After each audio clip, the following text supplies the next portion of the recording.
먼저 구원받고 애국하세요. 지금 광화문을 비롯하여 전국 곳곳에서 나라다운 나라를 만들자는 불호와 함성을 동반한 대형 집회가 이어지고 있습니다. 이 집회에는 기독교인이 앞장을 서고 다른 종교를 가진 사람들도 애국의 차원에서 동참하는 발길이 늘어나고 있습니다. 국가는 모든 것을 담는 그릇이고 종교를 국민들이 원하는 모든 것은 국가라는 그릇에 담길 내용물이기 때문에 국가를 향한 국민의 요구는 당연하다고 봅니다. 지금 국민이 주장하는 것은 크게 세 가지 정도로 요약할 수 있죠. 그동안 자행되었을 부정선거를 명확하게 규명하라는 겁니다. 그 다음은 이재명 민주당 대표가 성남시장에 재직 당시에 어마어마한 권력형 비리와 부정축제를 밝히라고 또 음단하라고 요구하는 것이죠. 또 그 다음은 국민의힘 당대표인 한동훈의 아리송한 회색 행보를 근절하고 총선 백서 발간을 지연시키는 의도와 사사건건 대통령에게 대드는 것을 규탄하는 것이라고 봅니다. 이 세 가지는 국정을 맡을 대통령으로 뽑아준 모든 국민의 공통된 마음이라고 보는데 대통령은 도무지 움직이지 않는 것처럼 보입니다. 선거의 부정을 방치하고 나라를 어떻게 이끌어 나갈 수가 있겠습니까? 일부 유튜버는 윤 대통령의 결기, 무서운 결단 등등의 보도를 하고 있지만 이 보도를 듣는 시청자들의 반응은 별로 시큰둥합니다. 5년 임기의 대통령이 이미 반환점을 돌고 있는데 여태껏 아무 지시도 하지 않았는데 무슨 결단한다는 말인가 이런 내용입니다. 드디어 국민들은 윤 대통령을 보호해야 한다는 주장이 거세게 일고 있습니다. 혹자들은 강화도령 원범이냐 철종이냐고 반격을 하죠. 막강한 최고 권력을 쥐어주었으면 스스로 칼을 뽑지 않고 누구 눈치를 보는가입니다. 영이 서지 않으니 광야의 들개들조차 영부인을 물고 늘어지고 공무원들도 대통령의 눈치를 보지 않습니다. 수없이 많은 부정의 증거들을 알고 있지만 대통령이 아무 말 않고 있으니 양심선언이나 제보도 하지 않는다고 하죠. 어느 구름에 비가 묻어 있는지 알지 못한다는 말도 있지만 어느 칼에 자기 목이 날아갈지도 모르는데 양심선언을 할 공무원이 어디 있겠는가 하는 그러한 말들도 있습니다. 역사는요, 권력자가 무능하면요, 한순간에 무너집니다.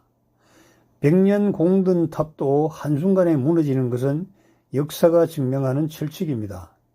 성경은 지도자가 하나님을 배도하고 정의의 눈을 감으면 반드시 국가의 멸망으로 이어진다고 경고하고 있습니다. 망한 나라도 한때 잘 살고 번영하지 않았던 나라가 없습니다. 또 아무리 가난한 나라였어도 번영을 구가하는 나라도 참 많습니다. 모두가 하기 나름이라고 하지만 그 중에서도 지도자가 가장 중요합니다. 그런데 지금 대한민국은 국민이 지도자를 걱정해야 합니다. 생업을 포기하고 광화문에 나와 애국하는 많은 국민은 역사가 기억할 것입니다. 그 요구를 받아들여 나라가 더욱 부강하게 되었다거나 그 함성을 무시하였다가 망한 나라로 기억되든지 두 가지일 것입니다. 역사의 중간은 없죠. 망하든지 흥하든지 둘 중에 하나입니다. 저는 여러분에게 호소합니다. 역사를 길게 보면 흥망성쇠가 반복됩니다. 하나님의 역사는 곧 이 땅이 소멸된다고 알려주고 있습니다. 천지를 창조하신 하나님께서는 다른 천지를 다시 창조하실 겁니다. 새롭게 창조되는 천지의 관점에서 지금 우리가 살고 있는 천지는 반드시 소멸되는 것입니다. 그 소멸의 과정에서 태어난 사람은 반드시 죽는다는 한 가지 예표가 있습니다. 모두가 죽죠. 여러분도 저도 반드시 죽어야 합니다. 창조주 하나님께서는 창조하신 사람을 새로운 하늘과 땅으로 이끄십니다. 새로운 하늘과 땅이 창조되기 전에 태어났다가 죽은 사람도 함께 이끌어 가십니다. 그 목적으로 구원이라는 은혜를 주셨죠. 구원을 받는 것은 교회 나가서 봉사하고 예배 참석하고 헌금 많이 하고 목사가 지시하는 거 잘 따르고 이런 것으로 결정되지 않는다는 겁니다. 목사가 무엇입니까? 목사 타이틀을 가졌지만 여전히 죄인 아닙니까? 그러니까 자칫하면은 여전히 죄인인 목사의 사업에 이용당하는 것일 뿐이라는 겁니다. 예루살렘 성전에 올라가신 예수님께서는 아버지의 전을 장사하는 소굴로 만들지 말라면서 좌판을 넣고 비둘기와 동물들을 밖으로 내모셨습니다. 지금 여러분의 교회는 어떻습니까? 교회 문전에서 비둘기와 양은 팔지 않죠? 왜냐하면 지금은 돈으로 가져오니까요. 그 돈으로 의리의리한 건물 짓고 성전이라고 이름 붙였죠. 돈을 위해서 하나님을, 헌금을 위해서 예수 그리스도를 앞장세우는 교회가 여러분 교회는 아닙니까? 여러분 교회는 아니고 다른 교회는 그런 겁니까? 여러분, 제가 어디 가보니까 국유지에 건물을 짓는다고 조감도를 만들어서 홍보하는 이 가당치도 않은 일을 하더라고요.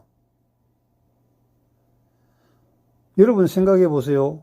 남의 땅에 어떻게 내 집을 지어요? 사지도 않고 또 사용 허가도 받지 않고요. 그런데 버젓이 조감도를 만들어서 팜플렛을 전 세계에 홍보를 하는 겁니다. 제가 왜 그러냐고 물어봤죠. 이게 어떻게 가능한 일입니까? 물으니까 아주 정통한 분이 한 분이 말씀하시더라고요.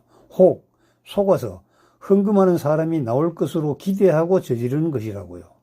하여튼요, 나라는 망할 수도 있고 흥할 수도 있습니다. 크게 보면은 우리가 살고 있는 이 땅은 반드시 망하고 새로운 땅과 새로운 하늘로 우리는 옮겨가야 됩니다. 그 옮겨가는 그 과정에서 반드시 할 일이 하나 있거든요. 그것이 구원받는 겁니다. 구원받아서 하나님께서 창조하신 새하늘과 새 땅으로 가는 확증을 받아야 하는 겁니다. 제가 한 가지만 여러분에게 묻겠습니까? 여러분은 구원의 확증이 있습니까? 있어요? 언제 어디서 어떻게 누구에게 구원을 받았는지 확실한 간증의 스토리가 있습니까? 그 스토리가 없는 분들은요, 마냥 교회에 열심히 다녔지만요, 그것은 목사에게 이용당했던 종교 노름에 불과합니다. 여러분, 지나놓고 보니까 나쁜 목사도 있고 아주 못된 악질 목사도 있죠. 그러나 여러분이 거기에 몸도 안고 있었을 그 당시에는 같이 했잖아요. 지금 냉철하게 얘기하면 동역자한 겁니다. 이런 사람들에게 예수 그리스도께서는 내가 누구인지 모르겠다고, 도무지 모르겠다고 하신다고 성경에 반드시 기록되어 있습니다. 구원받으십시오. 반드시 구원받고 애국운동하시고, 구원받고 사랑하시고, 구원받고 사업하시고, 구원받고 직장에 나가시기 바랍니다. 시간요? 5분이면 됩니다. 비용요? 돈 내라고 하지 않습니다. 교회 가야 되냐고? 아니요. 교회 출석하라고 강요하지 않습니다. 하나님께서는요, 한 번이라도 더 구원받기를 원하시기 때문에 예수 그리스도를 믿고 예수 그리스도가 이 땅에 오셔서 십자가에서 살해당하실 때 그 흘리신 그 보혈로 이 세상의 죄를 완전히 제거하셨고 앞으로 태어날 사람의 죄까지도 제거하셨습니다. 2000년 전 그 전에 십자가 사건인데 어떻게 2000년 후에 태어날 사람들이 구원을 받는가? 그것이 바로 절대전능하신 하나님께서 만드신 구원의 원리입니다. 그래서 머리로 믿고 입으로 믿는다고 고백하는 겁니다. 머리로 생각하고 믿는 것과 입으로 이 말하는 것은 달라요. 입으로 내가 말하는 것은 내 가슴으로, 내 온몸으로 그것을 인정하는 겁니다. 다만 저희들이 부탁하고 싶은 것은 제대로 된 성경, 하나님의 섭리로 보존된 말씀, 그 성경 한 권만 가질 것을 당부드리는 겁니다. 여러분, 정말 구원받으십시오. 이렇게 간단한 거 왜 못합니까? 정말 받으십시오. 구원받으실 분들은 유튜브 보시고 저에게 연락 주시면은 제가 안내하겠습니다. 제가 드리겠다는 게 아니고 제가 안내하겠습니다. 그리고 거기에 대해서는 제 인생과 명예와 제 박사 학위와 목사 타이틀을 가지고 제가 보증을 드리겠습니다. 여러분 감사합니다. 구원받으시고 애국운동 합시다. 이상입니다.